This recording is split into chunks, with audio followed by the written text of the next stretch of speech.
আলহামদুলিল্লাহ রাব্বিল আলামিন আসসালাতু ওয়াসসালামু আলা রাসূলিল কারীম ওয়া আলা আলিহি ওয়া সাহবিহি ওয়া আহলি বাইতি আজমাইন। বাংলাদেশ জামাত ইসলামী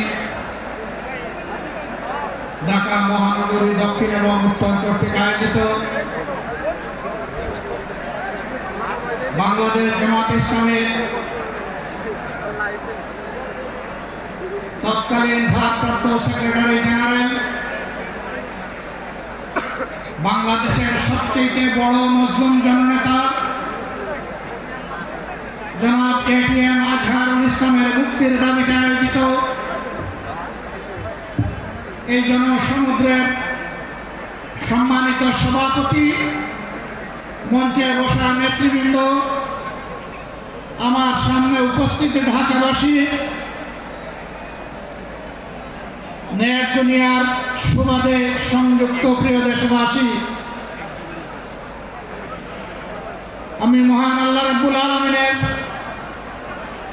শুকরিয়া আদায় করার পাশাপাশি অত্যন্ত বেদনা ভারাক্রান্ত মন নিয়ে আজ আপনাদের সামনে হাজির হয়েছে। আপনারা সাক্ষী,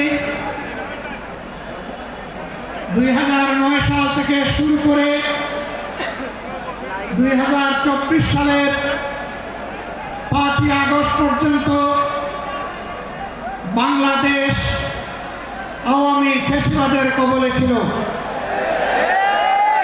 ফ্যাসিবাদ প্রতিপক্ষ সংগঠন হিসাবে তার প্রথম হিংস্র থাবাটি বিস্তার করেছিল বাংলাদেশ জামাতে ইসলামের উপর। সকল শীর্ষ নেতৃবৃন্দকে এক এক করে তারা বন্দী করেছিল। প্রথম দফা বন্দী হওয়ার পর